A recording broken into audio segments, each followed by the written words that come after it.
Shalom. Puji Tuhan, saudara yang kasih Tuhan. Perkenalkan, nama saya Stanley Agus Suparman. Saya datang bersama dengan istri saya. Saya mempunyai 4 orang anak dan 3 orang cucu. Jadi saya sudah mempunyai cucu 3. Dan istri saya juga ada bersama dengan saya saat ini. Saya berterima kasih kepada Tuhan Yesus yang telah mengizinkan saya untuk datang di tempat ini, juga diperkenankan untuk melayani di dalam kebenaran firman Tuhan. Saya berterima kasih kepada gembala, juga staf yang ada di tempat ini, yang telah mempercayakan saya untuk membawakan kebenaran firman Tuhan. Puji Tuhan, saudara yang kasih Tuhan, kita percaya bahwa hidup kita ini adalah karena anugerah daripada Tuhan. Hidup saya dan saudara itu bukan karena kekuatan saudara. Saudara bisa ada itu bukan karena saudara pintar, saudara kaya, saudara sehat, itu bukan karena saudara. Tapi itu semua cuma karena kemurahan yang Tuhan berikan dalam kehidupan saya dan saudara. Saudara yang saya Tuhan, kita akan belajar kebenaran firman Tuhan. Kita akan buka di dalam Injil Yohanes pasal yang ke-21. Injil Yohanes pasal yang ke-21, kalau sudah dapat, saya undang saudara bangkit berdiri. Kita akan baca ayat yang pertama sampai dengan ayatnya yang ke-8. Injil Yohanes pasal yang 21, ayat yang pertama sampai dengan ayat yang ke-8.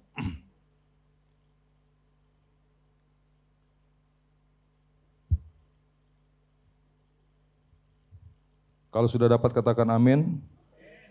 Baiklah, kita akan membaca bersama-sama. Injil Yohanes pasal yang 21 ayat yang pertama sampai dengan ayat yang ke-8, hitungan yang ketiga, 1, 2, 3. Kemudian Yesus menampakkan diri lagi kepada murid-muridnya di pantai Danau Tiberias dan ia menampakkan diri sebagai berikut.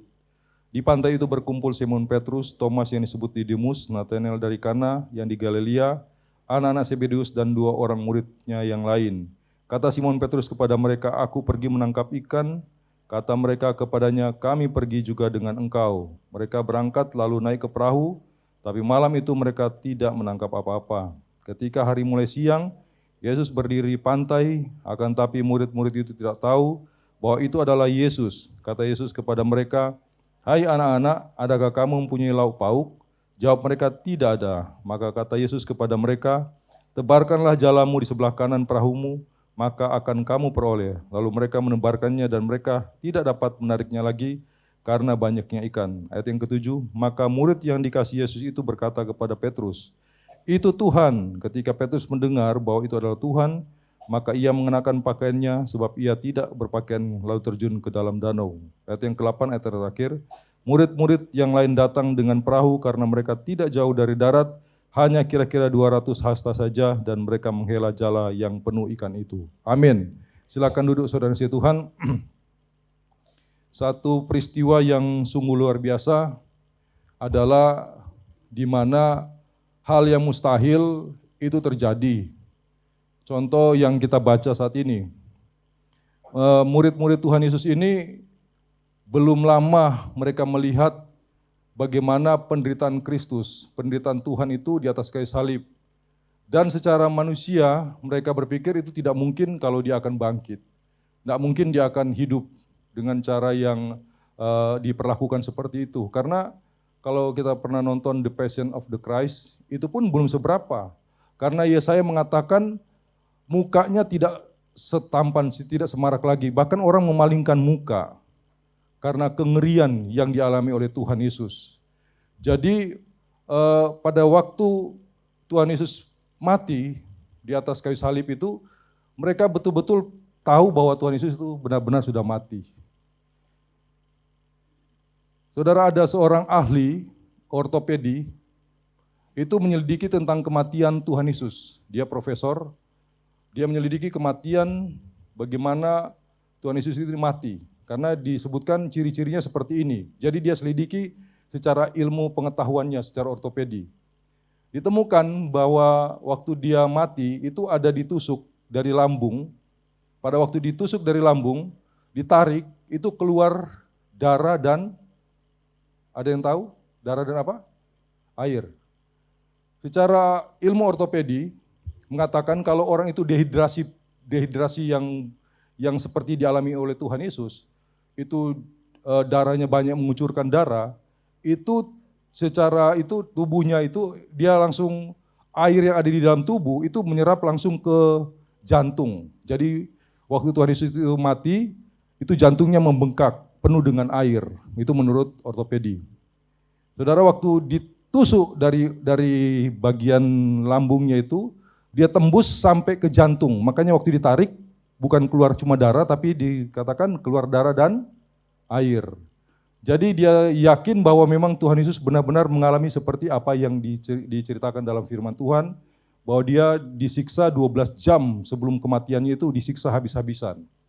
Kalau manusia biasa itu semati 100 kali mati. Tapi karena dia punya tubuhnya itu adalah tubuh yang sempurna, dia mati nanti pada waktu memang sudah ditentukan. Seperti itu. Saudara, pada waktu dia mati, beberapa hari kemudian, dikatakan di dalam ayat ini, kemudian Yesus menampakkan diri lagi kepada murid-muridnya. Jadi judulnya Yesus menampakkan diri kepada murid-muridnya di pantai Danau Tiberias. Yesus menampakkan diri lagi kepada murid-muridnya di pantai Danau Tiberias. Saudara tahu kenapa disebut dengan danau, tapi pantai. Kalau orang Sumatera tahu namanya danau, itu airnya pasti tawar. Tapi kalau orang yang dari daerah Toba, itu kalau lihat danau, kan seperti lihat laut, Pak. Kalau orang di daerah-daerah sekitar Danau Toba, itu mereka melihat warnanya bukan warna, kalau cuma danau kecil kan warnanya coklat begitu. Tapi kalau daerah Danau Toba, itu warnanya biru, Pak ya. Jadi kelihatan biru, kelihatan kalau di jauh sekali seperti memang kelihatan laut lepas. Makanya disebut dengan pantai Danau Tiberias. Itu saya catat, dia punya kedalaman, saya sempat catat ya, saya sempat ada di sana dan sempat tanya-tanya di waktu saya ada di atas kapal, kami dari pantai Danau Tiberias itu jalan kira-kira setengah perjalanan, setengah danau, kita kembali lagi terus saya tanya berapa panjang lebarnya. Danau ini panjangnya 21 km atau 13 mil, lebarnya 13 km atau 8,1 mil. Dalamnya itu 43 meter, dalam yang paling dalam 43 meter atau 141 kaki. Jadi bisa kita bayangkan berarti memang betul-betul kelihatan seperti laut. Jadi waktu kita lihat ada daerah yang seberang daerah dari Aman, dari kita di Danau Tiberias kita lihat ke sana itu seperti memang warna biru karena gunungnya jauh dari ujung yang sebelah sini. Makanya dikatakan pantai Tiberias. Kemudian dikatakan ayat yang kedua, di pantai itu berkumpul Simon Petrus, Thomas yang disebut Didimus, Nathanael dari Kana, yang di Galilea anak-anak Zebedeus, dan 2 orang muridnya yang lain. Siapa mereka ini saudara yang kasih Tuhan? Tentunya mereka ini adalah murid-murid Tuhan Yesus yang menyaksikan langsung pada waktu Tuhan Yesus ada di bumi ini. Jadi waktu Tuhan Yesus mengadakan mujizat, mengadakan hal-hal yang luar biasa, itu mereka melihat langsung. Bukan cuma kata orang, tapi mereka melihat langsung ada orang mati dibangkitkan, Tuhan membuat mujizat roti, 5 ketul roti dan 2 ekor ikan menjadi 12 bakul. Kemudian banyak hal-hal lain yang dilakukan oleh Tuhan Yesus yang mereka bukan cuma lihat tapi juga merasakan. Jadi murid-murid ini selama 3,5 tahun mengikuti apa yang dilakukan oleh Tuhan Yesus selama Tuhan Yesus itu ada di muka bumi. Kita lihat di dalam Matius 14 ayat yang ke-26 sampai dengan 29. Dikatakan di sana, Matius 14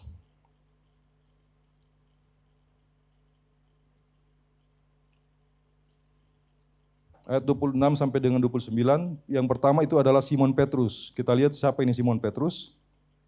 Dikatakan lalu Petrus berseru dan menjawab dia, Tuhan apabila engkau itu suruhlah aku datang kepadamu berjalan di atas air. Kata Yesus datanglah, maka Petrus turun dari perahu dan berjalan di atas air mendapatkan Yesus. Jadi peristiwa di mana satu-satunya manusia yang ada di muka bumi dari zaman dulu sampai sekarang pernah berjalan di atas air itu cuma siapa? Kita baca tadi, Petrus. Satu-satunya manusia yang ada di muka bumi yang pernah berjalan di atas air itu bukan David Copperfield atau siapa itu yang ahli dia bisa kelihatan seperti berjalan di atas air, tapi sebenarnya enggak. Itu bukan sulap, tapi benar-benar memang Tuhan lakukan kepada Petrus. Pada waktu itu peristiwa, semua orang melihat bahwa itu hantu. Cuma Petrus sendiri yang bilang, kalau engkau itu Tuhan, di dalam pasal yang ke-14, Matius 14 tadi, kalau engkau Tuhan, suruhlah aku berjalan kepadamu. Dan dia mendengar apa kata Tuhan, mari datang kepadaku, dan dia berjalan. Dan itu yang dialami oleh yang namanya Petrus. Juga banyak hal-hal lain yang mujizat yang pernah dilakukan. Tapi ada satu perkataan yang luar biasa yang diucapkan oleh Petrus dalam Matius 16, ayat yang ke-13 sampai dengan 17, pengakuan Petrus. Ya saudara, satu-satunya orang yang mulai dari awal itu mengakui bahwa Yesus itu adalah siapa? Kita lihat di dalam Matius 16 ayat yang 13. Setelah Yesus tiba di daerah Kaisarea, ia bertanya kepada murid-muridnya, kata orang, siapakah anak manusia itu? Jawab mereka, ada yang mengatakan ini, ada yang mengatakan Mesias, ada yang mengatakan begini. Tapi Tuhan katakan, kalau menurut kamu Petrus, siapakah aku ini? Kalau menurut kamu Simon, siapakah aku ini? Tuhan katakan di dalam ayat yang ke-16, maka jawab Simon Petrus, engkau adalah Mesias, anak Elohim yang hidup. Saudara, kalau zaman sekarang kita bilang Yesus itu Tuhan, Yesua itu Tuhan, itu biasa aja. Nggak ada orang akan gugat, ya sudah, iman kamu seperti itu. Walaupun mungkin banyak orang di sekitar sini agamanya beda dengan agama kita. Kalau kita bilang Yesus itu Tuhan, paling ada yang komplain cuma sedikit. Tapi di zaman Petrus, itu kalau sama dengan kita ke Mekah, ke Arab Saudi, ke Mekah, terus katakan begini, Yesus itu adalah anak Elohim yang hidup. Oh, pasti kita akan disembelih. Itu yang luar biasa yang Petrus katakan, dia bisa mengatakan satu-satunya, makanya Tuhan katakan, Simon, engkau bukan dikatakan Simon lagi, tapi dikatakan Petrus. Karena di namamu Petra itu artinya batu karang yang kokoh. Di atas perkataanmu ini, aku akan mendirikan jemaatku. Jadi di atas perkataan daripada Petrus ini, Tuhan akan mendirikan jemaat-jemaat Tuhan. Jadi perkataan satu-satunya juga orang yang mengatakan bahwa Yesus itu adalah Tuhan pada waktu itu yang pertama kali adalah Petrus. Kemudian kita lihat yang kedua, tadi kita baca di dalam Injil Yohanes pasal yang ke-21, yang pertama itu tadi sudah Simon Petrus, yang kedua adalah Thomas. Siapa ini Thomas yang disebut dengan Didimus? Kalau kita baca di dalam ayat yang ke-20, pasal yang ke-20, ayat yang ke-24 sampai dengan seterusnya, Yesus menampakkan diri kepada Thomas. Banyak orang kenal Thomas itu siapa? Orang yang tidak percaya kalau umpamanya tidak melihat. Seperti itu disebut dengan Thomas. Banyak sampai saya dulu masih sekolah minggu tahu Thomas itu sifatnya seperti apa. Tapi juga ada perkataan daripada Thomas ini yang sungguh luar biasa. Dia lihat langsung bagaimana Tuhan Yesus mati. Kemudian pada waktu Tuhan Yesus bangkit, dia tidak lihat pada waktu Tuhan Yesus bangkit. Orang cuma berkata, Tuhan Yesus bangkit. Oh, tidak mungkin. Kita tidak akan percaya. Saya tidak akan percaya kalau Tuhan itu telah bangkit. Karena kita ada lihat langsung. Saya lihat langsung itu Tuhan Yesus bagaimana dia ditikam, dihancurkan seperti itu. Tidak mungkin. Kalian berbicara mungkin sama dengan menghayal, sama dengan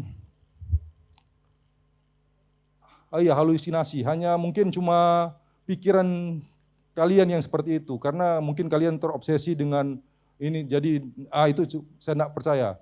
Saya hanya percaya kalau umpamanya saya mencucukkan tangan saya itu ke lambungnya dan ke tangannya. Karena saya lihat langsung seperti itu. Pada waktu 8 hari kemudian, pasal yang ke-20 menjelaskan, ayat yang ke-24 dan seterusnya, Thomas pertama kali Tuhan Yesus datang menampakkan diri, dia langsung panggil, Thomas, sini kata Thomas. Kamu kemari sini Thomas. Cucukkan tanganmu ke tangan saya. Kemudian lihat lambung saya, tusuk. Pada waktu dia tusuk itu, dia bilang, dia sentuh, dia bilang begini, engkau Tuhanku dan Elohimku. Jadi perkataan juga yang dilakukan oleh Thomas sama dengan Petrus, sama dengan yang lainnya. Kemudian ayat selanjutnya, Nathanael Siapa ini Nathanael, saudara? Kalau kita baca di dalam Injil Yohanes, pasal yang pertama, ayatnya yang ke-49, itu perkataan juga yang sama dikatakan oleh Petrus, Thomas tadi yang disebut dengan Didimus, dikatakan ayat 49, kata Nathanael kepadanya, Rabi, engkau anak Elohim, engkau raja orang Israel. Saudara, ini pun sama. Ini pun adalah perkataan-perkataan yang sangat luar biasa di zaman itu, saudara yang kasih Tuhan. Di zaman itu orang mungkin sama dengan sekarang ini, kalau The Throne, kalau waktu pertama kali Angel Festival, paling kan banyak orang sampai di Angel Festival yang ke-7 saja. Saya ada sempat mengikuti yang ke-7 di sini, saudara. Dan saya dengar bukan dari gereja lain, dari gerejanya sama dengan The Throne ini, itu bilang, Pak, coba nanti Bapak lihat, itu ajarannya benar kira-kira atau enggak? Coba bayangkan, 7 tahun masih orang enggak percaya, seperti itu. Dan saudara yang kasih Tuhan, luar biasanya, di mana orang-orang ini pencetus, yang mengatakan bahwa mereka adalah pelopor-pelopor yang mengatakan bahwa Yesus itu adalah Tuhan. Dari awal, sementara orang itu tidak percaya, mereka mengatakan dia itu cuma sebagai rabi, pengajar, sebagai guru, sebagai nabi, sebagai ya seperti itu. Pokoknya hamba-hamba Tuhan lah, seperti biasanya orang. Tapi murid-muridnya ini bukan mengatakan seperti itu. Mereka mengatakan bahwa dia adalah Mesias, anak Elohim, anak Tuhan yang hidup. Jadi beberapa orang ini dari Simon, Thomas yang disebut dengan Didimus, kemudian Nathanael dari Kana, itu juga mengatakan demikian. Karena kenapa? Karena pada waktu Filipus memanggil dia ada di pohon ara, kemudian dia tanya, benar Bu apa? Dikatakan kita baca ya. Ayat yang ke Yohanes pasal yang pertama ayat yang ke-48, kata Nathanael kepadanya, bagaimana engkau mengenal aku? Jawab Yesus kepadanya, sebelum Filipus memanggil engkau, aku telah melihat engkau di bawah pohon ara. Kata Nathanael kepadanya, Rabi, engkau anak Tuhan, engkau raja orang Israel. Jadi ini pun benar-benar perkataan-perkataan yang luar biasa yang diucapkan. Jadi perkataan karena hati mereka sungguh-sungguh percaya keajaiban yang Tuhan lakukan itu bukan keajaiban biasa-biasa saja. Dan saudara yang kasih Tuhan, apa yang dilakukan oleh orang percaya ini? Kalau kita lihat selanjutnya ayat yang ketiga, di dalam Injil Yohanes pasal yang ke-21 ayat yang ketiga, kata Simon Petrus kepada mereka, aku pergi menangkap ikan. Saudara tahu enggak? Waktu Tuhan panggil Simon dan murid-muridnya lain itu, mereka itu adalah nelayan, orang-orang biasa. Tuhan panggil dari kegelapan menuju terangnya yang ajaib. Kemudian pada waktu Tuhan Yesus mengalami kematian yang mereka pikir sangat mengerikan, apa yang Tuhan katakan itu mereka sudah lupa. Sebelum kematiannya, kalau saudara tahu berapa kali Tuhan Yesus bilang bahwa dia akan mengalami kematian? Berapa kali? Berapa? 4. Ada yang lain? Waktu dia mengambil roti, dia mengatakan, inilah tubuhku yang dipersembahkan bagi kamu. Tuh?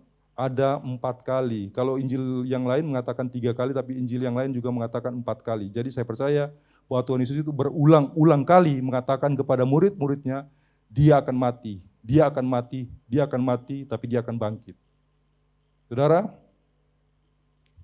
perkataan daripada Tuhan Yesus pada waktu dia belum mengalami itu, orang pikir cuma sama dengan, ini cuma bikin senang telinga kita aja. Mungkin cuma bikin kita ya supaya kita jadi sungguh-sungguh. Tapi kalau umpamanya dia mati, ya pasti kita akan berbalik. Jadi mereka pikir bahwa apa yang Tuhan katakan itu hanya sekedar omong saja, sekedar cuma ngomong saja. Dikatakan ayat yang ketiga, aku pergi menangkap ikan. Itu kalau saya artikan, itu mereka dari diawali dengan roh, diakhiri dengan daging. Mereka sudah komitmen untuk meninggalkan pekerjaan mereka. Ya saudara, mereka sudah meninggalkan pekerjaan mereka sebagai nelayan dan datang untuk mengikuti Tuhan. Karena Tuhan katakan, aku akan menjadikan engkau menjadi penjala manusia. Kamu bukan harus meninggalkan pekerjaanmu yang lama dan aku mengundang engkau menjadi penjala manusia. Tapi pada waktu Tuhan Yesus mengalami kematian, yang pertama-tama mengatakan bahwa Yesus adalah Tuhan, orang-orang ini juga seperti Petrus. Dia mengatakan ayat yang ketiga tadi, kalau begitu lebih baik orang kembali ulang pekerjaan kita yang semula. Kan Tuhan sudah tidak ada. Saya kembali lagi ke pekerjaan saya semula sebagai nelayan. Karena memang saya ahlinya nelayan. Saya kembali, dikatakan aku pergi menangkap ikan. Kira-kira kalau Penatua, PDP yang ada di tempat ini, misalnya ini cuma contoh, Bapak ada ke Jakarta sekarang. Bapak Gembala ada ke Jakarta. Kemudian Penatua langsung bilang begini, sudah enggak usah bikin hari Minggu, karena enggak ada gembala kan kita enggak apa-apa, kita kan punya otoritas juga, seperti itu. Kira-kira ada yang setuju lah, kira-kira langsung seperti itu. Ini mereka kebetulan semua sama-sama setuju. Oh iya, sudah. Ayo kita pergi, dikatakan ayat yang ketiga. Kata Simon Petrus kepada mereka, aku pergi menangkap ikan. Kata mereka kepadanya, kami pergi juga dengan engkau. Saudara, pernah enggak dengar kata mantan preman? Pernah enggak? Pernah? Banyak ya, sering. Hamba Tuhan, saya dulu mantan preman, begitu kan. Kalau di Manado banyak begitu. Tapi pernah enggak dengar kata mantan pendeta? Ada enggak? Ada enggak? Saudara bangga yang mana? Saya mantan preman atau saya mantan pendeta? Mana yang saudara pilih? Mantan preman atau mantan pendeta? Mantan preman, ya luar biasa. Kalau seandainya ketemu di jalan, wah dulu Bapak pendeta, sekarang kok jadi preman? Kan aneh, kan seperti itu. Tuh? Dulu saya pendeta, tapi sekarang saya preman. Waduh, saya langsung, hilang langsung, semangat saya itu langsung luntur kalau lihat seperti itu, orang seperti itu. Tapi kalau bilang dia dulu mantan preman, sekarang jadi pendeta, semangat sekali. Saudara, orang mau jadi bertobat itu, enggak boleh dipaksa-paksa. Benar enggak kira-kira? Dia memang harus kerelaan hati. Dia harus terpanggil dari dalam. Bukan nanti kata orang. Di Manado ya, bukan di sini. Itu ada seorang suami, ini kesaksian saya punya jemaat. Itu suaminya kalau pagi itu, kalau mau hari Minggu, mau ibadah, Pak, bangun Pak. Mau ibadah pagi. Sudah. Setiap minggu seperti itu. Tapi kalau nonton bola, ada nih hobi bola sini enggak kira-kira? Itu pagi kalau pagi, enggak pernah ngantuk. Tapi kalau hari Minggu, cuma 2 jam di gereja, itu minta ampun. Kalau nonton bola 1 bulan, apalagi kalau sekarang, itu non-stop. Dari pagi sampai pagi itu. Nonton terus. Mau siaran ulangan, siaran langsung, siaran apa lagi? Siaran tunda. Itu mereka tetap kalau dia hobi ya seperti itu. Seharusnya hobi kita adalah ibadah. Bukan saya terus terang ya, sampai sekarang ini sudah berapa? Pak Gustaf yang paling tahu ini pastinya. Ini sudah berapa putaran Pak? Sudah masuk berapa besar Pak? Ada yang tahu? 16 atau berapa sekarang? 4, ya. Sampai sekarang sampai masuk 4 besar, saya belum pernah nonton. Karena saya cemburu begitu. Saya pikir kalau lihat di muka televisi orang nonton bareng, apalagi sampai enggak tahu meja atau kursi enggak tahu. Pokoknya kalau yang mereka unggulkan menang, langsung lompat-lompat. Tapi disuruh di tron untuk lompat-lompat. Malu nanti dilihat orang. Kira-kira seperti itu. Jadi saudara yang Tuhan, untuk bertobat orang itu enggak boleh dipaksakan. Saya ada sebuah cerita ya, tentang kalau orang itu dipaksakan itu akan berakibat fatal. Satu kali saudara yang Tuhan, ada seorang raja di daerah, kalau bilang di sini nanti yang lain nanti tersinggung, lebih baik kita katakan di daerah Manado. Jadi di daerah Manado itu ada kerajaan. Jadi kerajaan ini anaknya satu-satunya itu putri. Kemudian orang yang raja ini sudah tua, sudah ujur, sudah mungkin perasaannya hampir sudah tidak lama dia mau pergi. Dia pikir putrinya cuma satu-satunya yang akan menggantikan dia, tidak mungkin kalau dia putri. Jadi dia harus ada pasangan untuk dijadikan raja kan, kalau raja kan mestinya laki-laki. Jadi dia membuat suatu sayembara, undangan kepada semua uco-uco, uco-uco bukan orang Manado ya, jadi nyong-nyong itu untuk mengikuti sayembara. Sayembara yang laki-laki yang masih belum kawin, yang masih muda, kalau juga yang mengaku masih sudah kawin tapi mengaku belum kawin, silakan ikut sayembara ini. Jadi dia buat sayembara untuk mendapatkan pasangan yang sesuai dengan keinginannya. Dia harusnya orangnya terampil, harus pintar, harus pokoknya lebih dari orang lain. Sayembaranya mudah sekali. Jadi kebetulan di daerah situ itu semua orang itu tahu berenang. Jadi kalau di daerah kepulauan ya, saya di daerah Waktu Baru yang tadi ditayangkan, itu daerah Talaut, itu orangnya dari kecil, dari anak-anak kecil itu mereka sudah tahu berenang karena begitu lahir lihat air. Jadi kalau berenang mereka biasa aja. Lombanya itu cuma berenang, jaraknya 100 meter. 100 meter, wah diumumkan seperti itu, semua sampai yang tua-tua juga langsung mendaftar. Wah, karena mudah-mudahan jadi raja, mudah-mudahan jadi raja gitu, seperti itu. Kemudian diundang untuk hadir di waktu yang ditentukan, ditaruh di kolam itu 100 meter.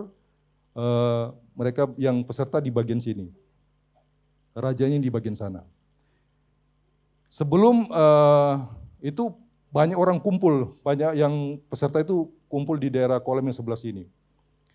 Pada waktu mau dimulai lombanya itu, raja itu bilang begini, yang lain sudah semangat sekali, waduh saya ini di atas begini, jangankan itu saya di atas bisa terbang di atas air, yang lain seperti itu. Wah sudah, pokoknya sombongnya keluar semua. Saya jago berenang, saya begini, pasti saya bisa. Raja bilang begini, tunggu dulu, jangan dulu lompat, saya mau coba dulu. Ditaruhlah, dilempar 5 ekor anjing. Tuh. Begitu jatuh itu anjing ke kolam itu, hitungan cuma 1 detik. Nggak taunya di bawah itu banyak sekali ular laut. Ular dari itu langsung ular berbisa. Ular berbisa itu lebih itu daripada ular kobra dengan itu. Dia lebih racunnya lebih mematikan. Jadi cuma hitungan detik langsung 5 ekor anjing langsung mati semua. Waduh, mereka yang sudah di pinggir kolam tadi mau melompat, tunggu aba-aba, yang tadinya sudah siap-siap, langsung mundur ke belakang. Jadi semua langsung hitungan 1, 2, 3, wah bukan ada satupun yang sudah berapa menit itu tidak ada satupun, mereka ribut. Wah enggak mau mati, kita mau mati. Untuk apa mau jadi raja kalau kita mati? Jadi yang di muka mundur ke belakang, yang di belakang dia dorong ke depan. Tiba-tiba saudara yang kasih Tuhan, itu lompat 1 orang, dia dengan kecepatan penuh karena dia tahu ada ular di bawah, jadi dia dengan kecepatan penuh dia langsung sampai di seberang. Sampai di seberang itu raja langsung sambut. Raja ini sebelah sana. Waduh, luar biasa kamu memang hebat, kamu memang orang yang terpilih. Orang yang saya cari-cari selama ini, orang yang berani, yang punya kemampuan berpikir dengan cekatan. Ini yang saya butuhkan untuk jadi raja. Jadi disediakan 3 hadiah. Dia katakan begini, kamu pilih 3 hadiah ini. Kamu selamat, kamu menjadi pemenang satu-satunya di lomba ini. Jadi kamu bisa memilih 3 ini. Kamu pilih mendapatkan setengah kerajaan saya, yang pertama. Kamu suka itu? Oh enggak raja, saya enggak suka itu. Oh kalau begitu kamu ini bukan cuma itu, tapi kamu memang pintar sekali, jenius sekali. Yang kedua, setengah kerajaan dan dikawinkan dengan putri saya. Saya juga tidak mau raja. Waduh, bukan main, orang ini sangat-sangat jenius menurut raja. Kemudian raja mulai berpikir, berarti orang ini mau hadiah yang ketiga. Hadiah yang ketiga dia menjadi raja dan dia memiliki semua dan juga termasuk anaknya. Kamu pasti pilih itu kan? Enggak juga raja. Bukan main, di atas jenius berarti orang ini. Terus apa yang kamu mau sebenarnya? Saya mau raja, mau tanya siapa yang dorong saya tadi? Dia enggak pilih hadiah, dia mau tanya siapa yang dorong saya tadi? Saudara yang Tuhan, kira-kira seperti itu keselamatan itu saudara yang Tuhan. Kepercayaan kita tidak boleh didorong oleh orang lain. Bukan karena suami kamu percaya kepada Kristus sebagai Tuhan. Amin. Tapi karena dasar hati kamu mengakui bahwa Dia itu adalah Tuhan.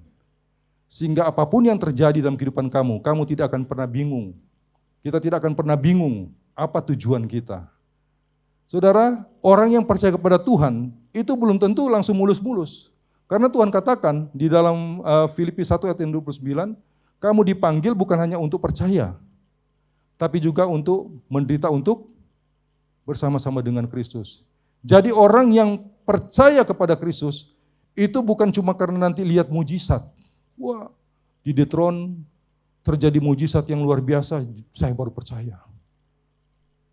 Kalau umpamanya ada puji-pujian penyembahan, tari-tarian, terus nak jadi mujizat, wah saya tidak percaya lagi.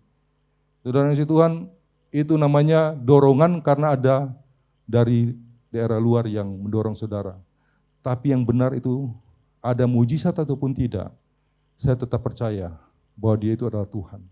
Dia satu-satunya penebus dalam kehidupan saya. Saya tidak akan pernah goyah apapun yang terjadi dalam kehidupan saya tetap percaya bahwa Dia itu Tuhan. Saya percaya bahwa Dia satu-satunya Tuhan yang pernah menjadi manusia. Sekarang ini lagi di luar, di YouTube ini lagi berpikir, lagi banyak orang yang pemikir. Ya. Pemikir, saudara, nama saya tengahnya itu Agus, Stanley Agus Suparman. Itu kata Agus, saudara tahu Agus? Arti Agus? Agak gundul sedikit. Jadi saya nak pakai Agus. Dulu waktu masih kecil saya dipanggil Agus, sekarang betulan jadi Agus. Itu kemarin ya saya waktu di Manado, sebelum kemarin sini ada persekutuan. Itu ibu itu bilang begini, ibu itu kira-kira umur 60-an. Pak, Bapak orang Batak ya? Loh, ibu lihat di mana saya orang Batak? Tuh. Maksudnya nama saya saja Suparman, fam saya Suparman. Ibu tahu saya dari Batak? Iya memang. Mukanya katanya muka Batak. Saya langsung tersanjung saudara si Tuhan, karena orang Batak itu ganteng-ganteng. Amin. Betul nggak kira-kira? Tuh? Amin. Saudara si Tuhan. Saya bilang saya punya ciri khas. Itu kalau gundulnya di depan, itu dia suka pemikir. Dia berpikir ke depan. Kalau gundulnya di belakang, dia itu juga merasa diri pintar. Jadi kalau dari depan sampai belakang gundul, itu dia pikir apa? Dia pintar. Saudara, tadi saya senang sekali ada pujian tadi. Banyak orang itu yang rendah diri. Tuhan katakan begini, kamu harus merendahkan diri di hadapanku. Bukan rendah diri, tapi merendahkan diri. Itu perlu. Beda ya saudara yang si Tuhan. Orang rendah diri itu orang yang minder. Orang yang minder itu sama dengan orang yang sombong. Tidak percaya? Orang rendah diri itu sama dengan orang yang sombong.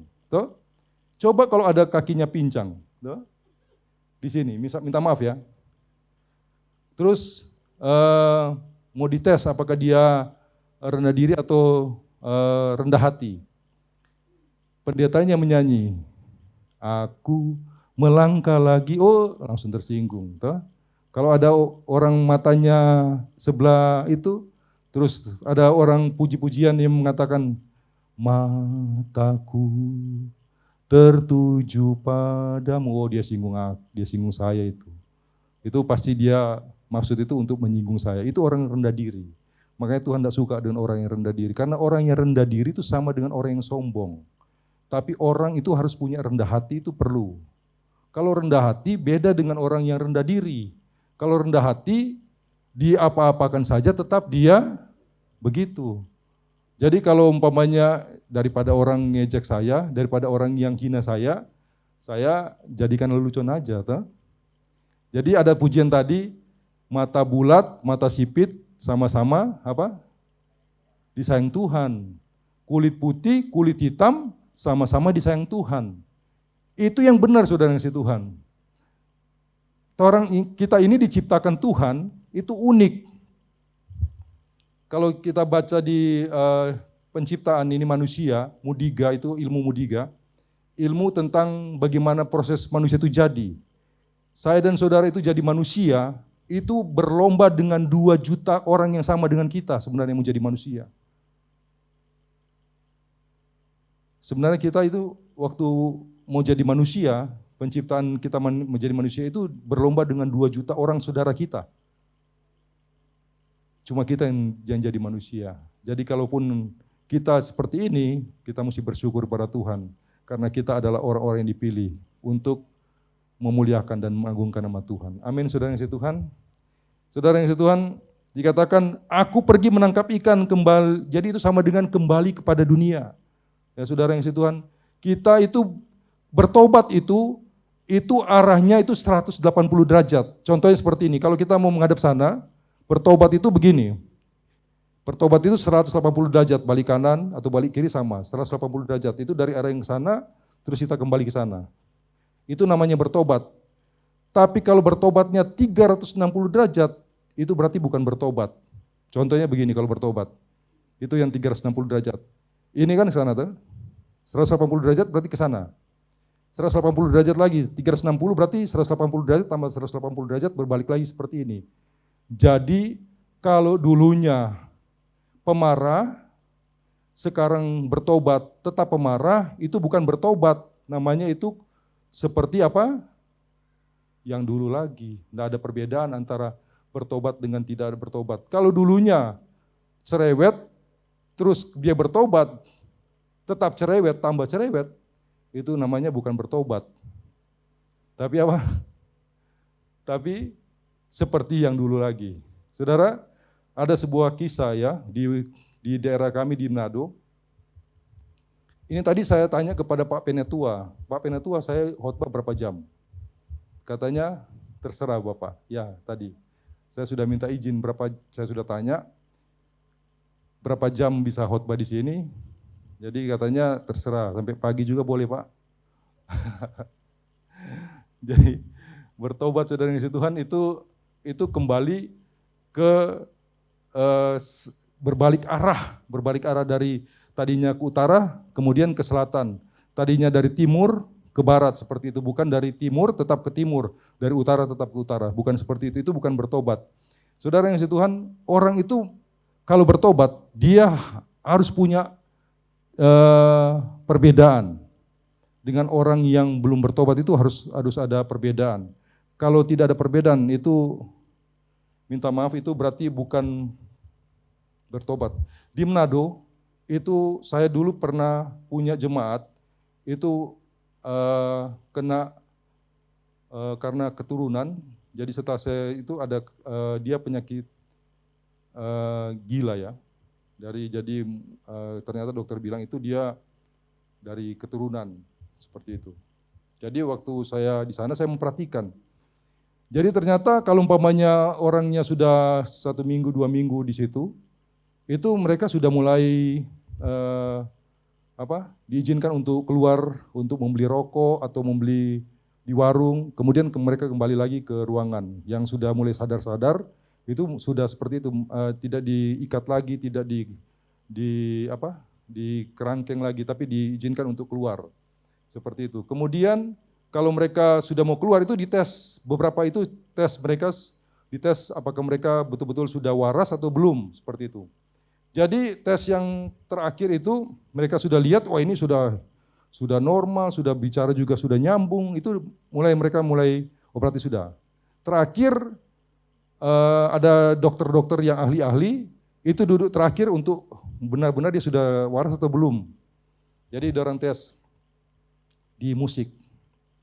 Di musik itu orang-orang yang sudah waras, sudah boleh mau pulang, tapi mereka harus tes terakhir.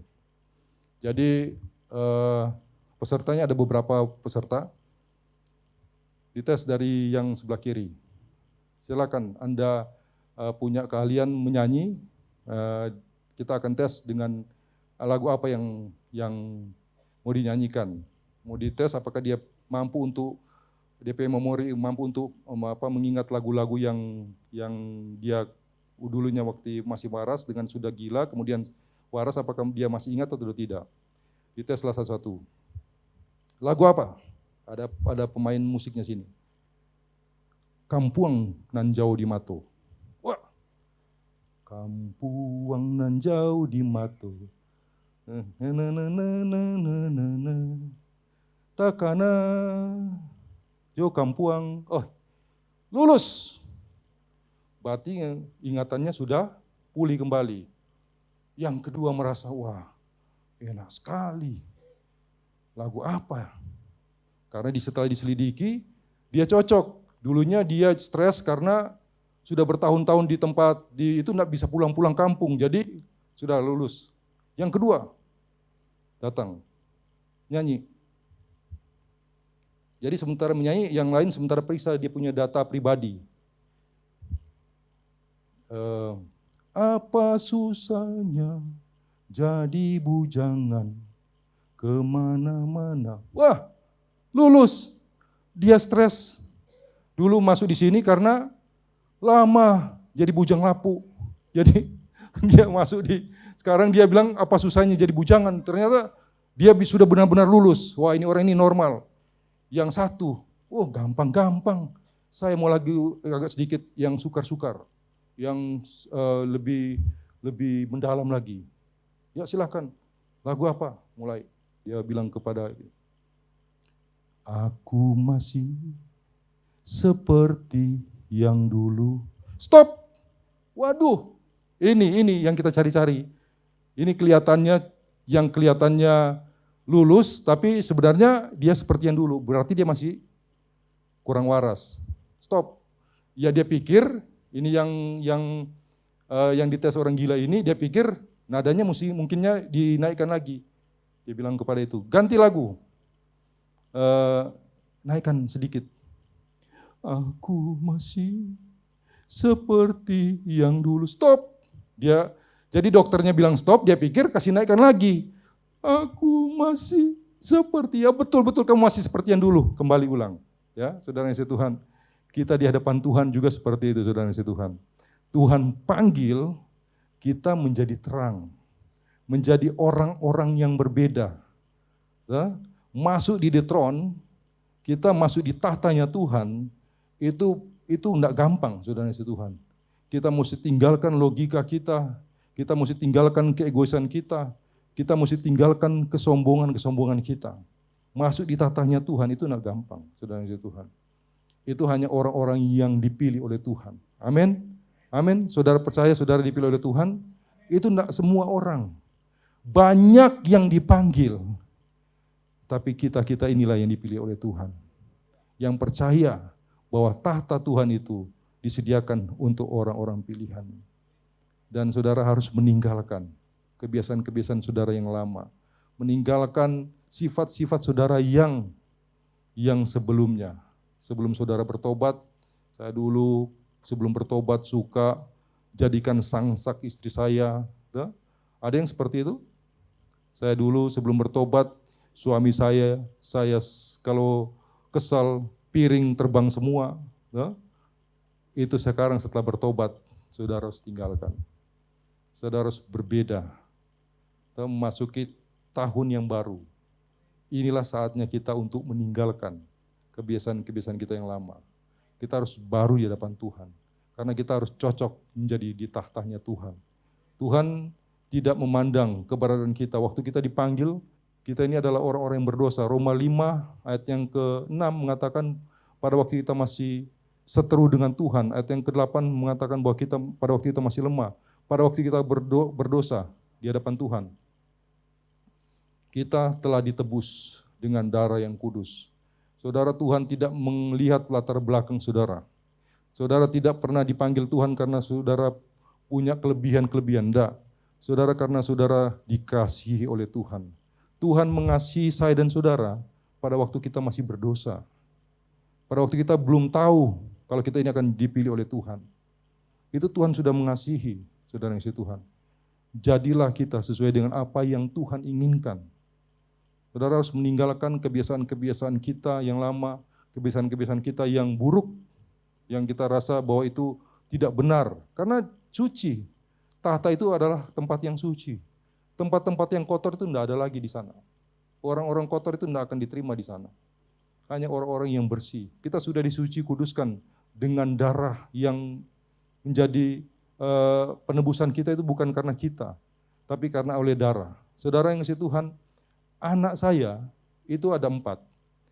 Itu sekalipun mereka melakukan kesalahan-kesalahan yang fatal, tidak mungkin saya akan mengatakan begini, aku tidak akan mengakui kamu lagi sebagai anak. Tidak mungkin. Mungkin ada anak yang tidak menolak orang tua, tapi orang tua tidak mungkin akan seperti itu. Karena apa?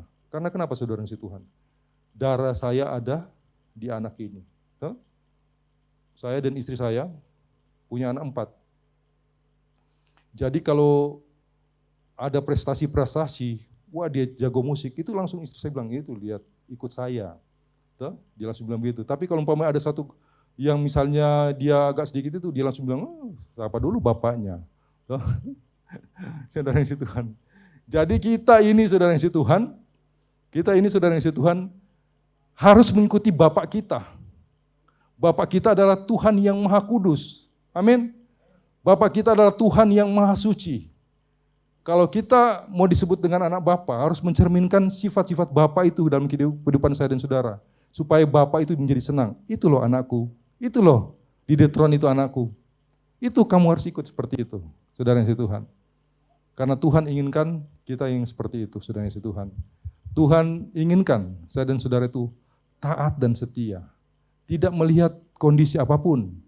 Saudara yang kasih Tuhan, orang yang sama dengan tadi yang cuma percaya pada waktu senang, percaya kepada Yesus sebagai Tuhan, sebagai itu pada waktu senang itu sama dengan anak-anak burung. Saudara tahu anak-anak burung? Dia ibunya ini pada waktu dia induknya, itu induk Raja Wali. Saya mau ceritakan ya. Pak benar nih Pak, sampai pagi boleh Pak ya. Jadi induknya ini memberi makan, waktu dia memberi makan dia ambil korban di luar, dia ambil binatang di luar, dia hancurkan, kemudian kalau dia datang itu anaknya langsung buka mulut, langsung kasih makan begitu terus. Ini Raja Wali ini selalu tempatnya tidak pernah di bawah. Kalau burung Raja Wali itu sarangnya pasti di atas. Pasti di tempat-tempat yang tidak mungkin dijangkau oleh manusia. Dia di tempat-tempat yang sangat tinggi. Di tempat batu-batu yang sangat tinggi, tidak bisa dijangkau dengan ular, dengan apa itu di tempat-tempat seperti itu. Itu burung Raja Wali. Satu kali anaknya ini sudah mulai menganjak remaja, dewasa, dan sudah ada sayap-sayapnya. Raja Wali ini datang, dia tidak bawa makanan. DP anak langsung buka mulut seperti ini, tapi sudah besar, sudah seperti Raja Wali, tapi masih remaja. Jadi dia tidak beri makan, kemudian sarangnya itu dari kayu-kayu, dia mulai cabut satu-satu. Ibu saya kok berubah ya? Dulu waktu dia datang, setiap datang saya buka mulut langsung kasih makan. Kasih makan terus. Sekarang kok dia malah kita punya tempat tidur yang hangat, yang enak seperti ini, dia mulai cabut satu-satu, sampai akhirnya sudah berantakan, sudah tidak bisa ditempati lagi sarangnya. Kemudian bukan cuma sampai di situ, induknya ini mulai mengarahkan dia untuk ada di tebing tadi, di ujung tebing dari yang sarangnya tadi. Dia mulai mendesak anaknya untuk keluar dari sarangnya. Maksudnya apa saudara Tuhan? Pada waktu dia diusik untuk keluar, ini anaknya itu berpikir begini, betul-betul kita punya mama ini sudah gila. Dia sudah bikin hancur kita punya sarang, dia sudah hancurkan sarang tempat tidur saya, kemudian dia sekarang mau membuat saya ini mati dengan cara untuk menaruh saya di ujung tebing seperti ini. Jadi burung Raja Wali ini mendesak dia untuk melompat terjun ke bawah supaya dia mau ajarkan terbang. Tapi karena anaknya tidak tahu, jadi dia mulai ketakutan. Kemudian sebelum dia di ujung tebing, induknya itu sudah di pinggir dia. Jadi dia melompat ke induknya. Jadi induknya itu mengajak dia terbang tinggi. Waktu diajak terbang tinggi, dia pikir begini, wah saya pikir tadi induk saya Emak saya sudah gila, tapi ternyata enggak gila. Dia ternyata mau mengajarkan saya terbang. Wah, indah sekali. Waduh, indah sekali. Begitu di ketinggian yang paling tinggi, yang dia rasa memang cocok untuk itu, tiba-tiba induk Raja Wali itu langsung seperti kasih lepas anaknya. Jadi anaknya seperti batu, dia jatuh dari atas. Cepat sekali. Tapi induknya itu lebih cepat dari dia. Begitu sebelum jatuh, waktu anaknya belum jatuh, dia langsung sambar lagi. Pada waktu dia jatuh, dia pasti betul-betul berpikir tadi, ibu saya ini memang betul-betul dia ada kelainan. Betul-betul dia ingin saya ini mati. Kemudian dia berulang-ulang seperti itu, dan terakhir anaknya baru sadar, ternyata dia hanya perlu mengembangkan sayapnya. Dia mengembangkan sayapnya, ternyata dia juga bisa terbang. Saudara, Tuhan kadangkala membuat saya dan saudara seperti itu. Kok Tuhan, enak-enak pelayanan Tuhan. Saya serius dalam pelayanan. Semua jadwal ibadah saya ikuti. Tapi bukannya naik saya Tuhan. Kok sekarang usaha saya malah jatuh? Kok saya malah mengalami seperti ini?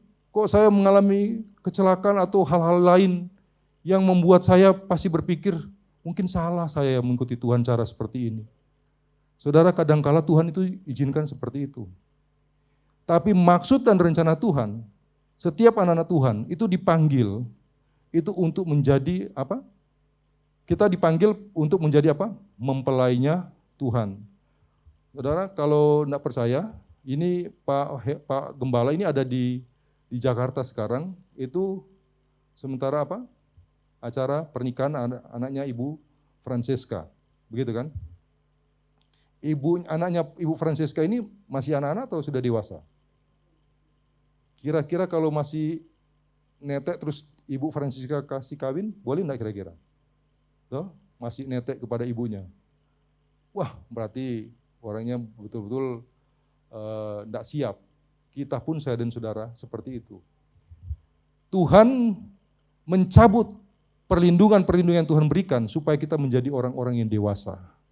Orang-orang yang sama seperti Tuhan. Karena Tuhan katakan dia itu kalau tidak salah disebutkan 8 kali di dalam Alkitab, dia itu seperti burung Raja Wali.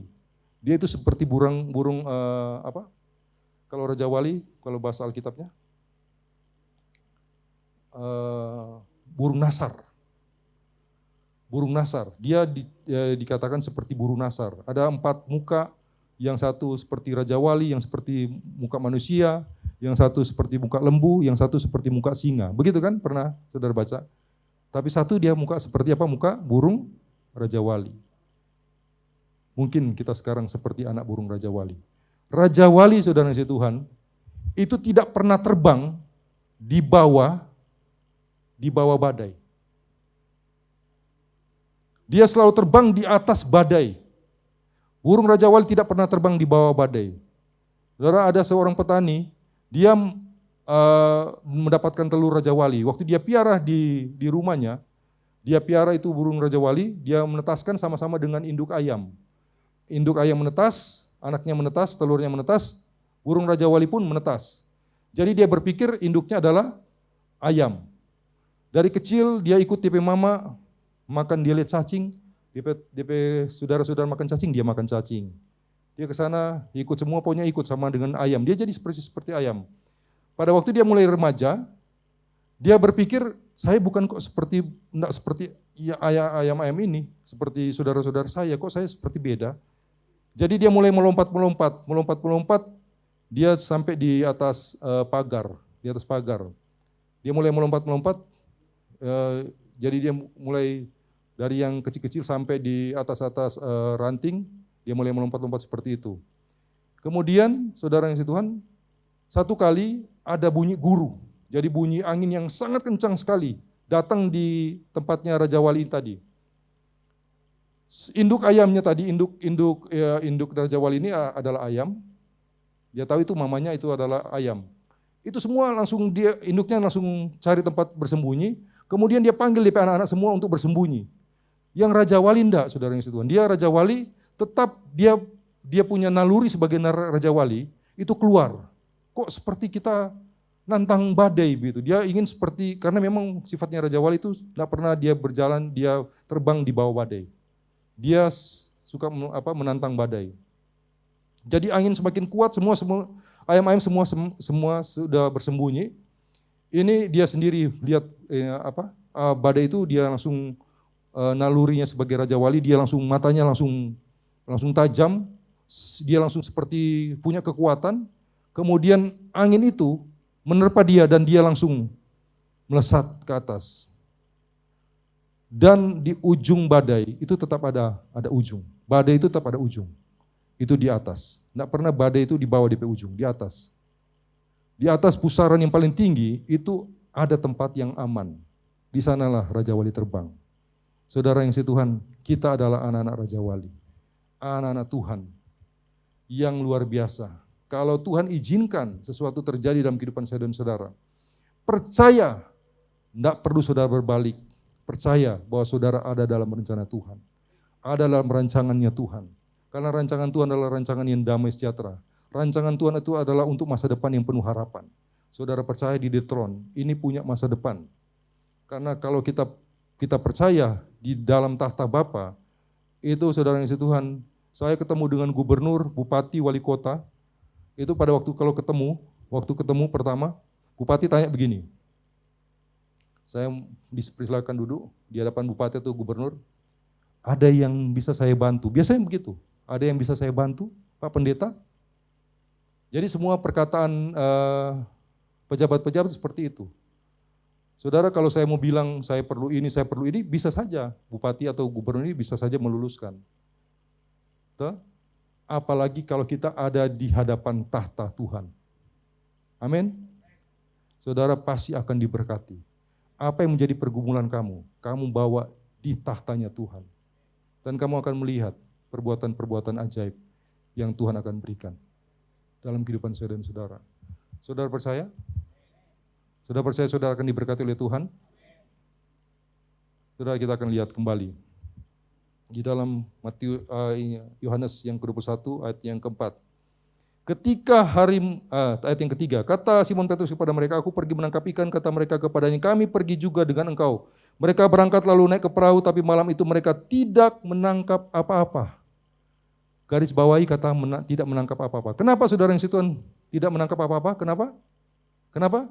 Karena Tuhan sudah pernah bilang di dalam Yohanes pasal yang ke-15, sebelum ayat ini, pasal ini, ada pasal yang ke-15, Tuhan sudah bilang, di luar aku, kamu adalah ranting, dan aku adalah carangnya.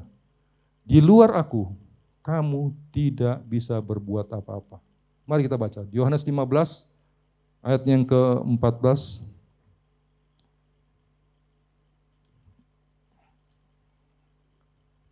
Yohanes 15 ayat 4 yang sampai dengan 5, sorry. Tinggallah di dalam aku dan aku di dalam kamu, sama seperti ranting tidak dapat berbuah dari dirinya sendiri kalau ia tidak tinggal pada pokok anggur, demikian juga kamu tidak berbuah jikalau kamu tidak tinggal di dalam aku. Akulah pokok anggur dan kamulah ranting-rantingnya. Barang siapa tinggal di dalam aku dan aku di dalam dia, ia berbuah banyak. Sebab di luar aku kamu tidak dapat berbuat apa-apa. Biar Petrus ini ahli dalam nelayan, itu dia tidak akan bisa berbuat apa-apa. Saudara pengusaha sekalipun, saudara punya usaha yang saudara yakini bahwa saudara punya keahlian seperti itu. Tapi kalau saudara di luar Tuhan, saudara tidak akan pernah meraih apa-apa. Tapi kalau saudara di dalam Tuhan, saudara menyerahkan semuanya ke dalam tangan kasih Tuhan, saudara akan bisa melihat janji Tuhan pasti akan digenapi. Kita baca kembali, ya, kita lihat kembali. Ayat yang kelima, kata Yesus kepada mereka, hai anak-anak, adakah kamu mempunyai lauk pauk? Jawab mereka, tidak ada. Memang tidak ada. Karena mereka pakai dengan cara mereka. Harus pakai cara Tuhan. Pada waktu Tuhan meminta sesuatu kepada kita, itu bukan karena supaya Tuhan diberkati. Saudara, beda dengan dunia ini. Tuh? Kalau cara Tuhan, supaya kita mau diberkati oleh Tuhan, kita harus memberikan sesuatu kepada Tuhan. Amin. Tuhan itu bukan orang yang tidak berterima kasih, Tuhan yang tidak pernah berterima kasih. Dia tahu apa yang menjadi kerinduan saudara. Tapi pada waktu dia meminta, jangan seperti murid-murid ini. Tidak ada Tuhan, tidak ada Tuhan. Padahal ada, tapi tidak ada Tuhan. Tidak ada apa-apa, karena pakai cara mereka. Tapi kalau pakai cara Tuhan, ayat yang ke-6, maka kata Yesus kepada mereka, tebarkanlah jalamu di sebelah kanan perahu. Kira-kira, ini kan di sebelah kanan perahu, ini sebelah kanan perahu. Kira-kira kalau mereka tebar sebelah kiri, dapat nggak ikan? Ada yang menjamin dapat nggak? Nggak akan dapat, saudara. Kalau Tuhan bilang A, orang harus bikin A. Kalau pimpinan kita bilang A, seandainya pemain musik di sini, oh nadanya ini, yang pemimpin puji-pujian atau yang pimpin musik, oh nadanya ini, terus saya suka yang ini kok, bisa enggak kira-kira? Jadi enggak? Pasti berantakan. Seperti itulah kita di hadapan Tuhan. Kalau Tuhan katakan, tebarkan jalamu sebelah kanan perahumu. Saudara, kata tadi, ayat yang ke-6, maka kata Yesus kepada mereka, tebarkanlah jalamu di sebelah kanan perahu, maka akan kamu peroleh. Lalu mereka menebarkannya dan mereka tidak dapat menariknya lagi karena, apa tadi? Banyaknya ikan. Kata tidak ada apa-apa, tapi karena di dalam Tuhan, di luar aku, di luar perintahku, kamu tidak akan mendapat apa-apa. Tapi kalau kamu mengikuti perintahku, kamu akan lihat, bayangkan, mereka menarik jala sampai orang sendiri tidak mampu untuk tarik karena terlalu banyaknya ikan. Saudara bayangkan, usaha kita jangan pakai logika kita. Usaha kita harus pakai hati kita. Hati kita taruh kepada Tuhan. Hati kita taruh di tahta Tuhan.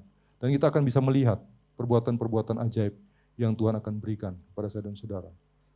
Saudara yang kasih Tuhan, ayat yang terakhir.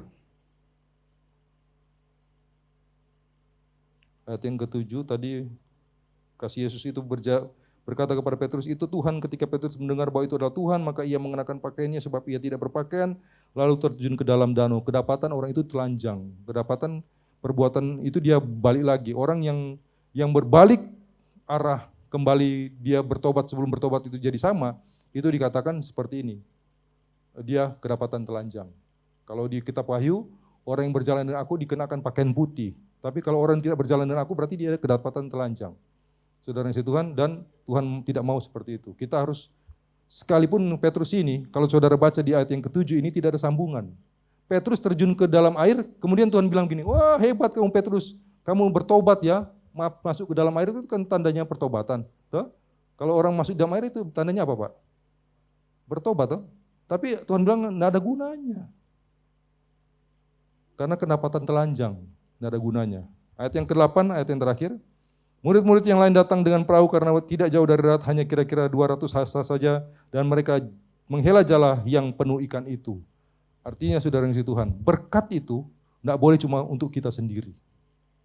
Tuhan mau apa yang kita terima, itu kita harus berikan juga kepada saudara-saudara kita. Karena supaya kita mau diberkati oleh Tuhan, kita lihat selokan. Kalau selokan itu airnya berhenti, nada dia itu jadi apa kira-kira Pak? Bau busuk. Tapi kalau selokan itu ada dia mengalir terus, maka dia pasti akan menjadi air yang jernih. Demikian juga saya di hadapan Tuhan, membagi kasih. Itu sangat penting. Apalagi momen-momen Natal seperti ini, saudara yang kasih Tuhan, kita lihat orang-orang yang susah, orang-orang yang membutuhkan, kita membantu, membagi berkat yang Tuhan berikan bagi saya dan saudara. Tuhan Yesus memberkati kita semua.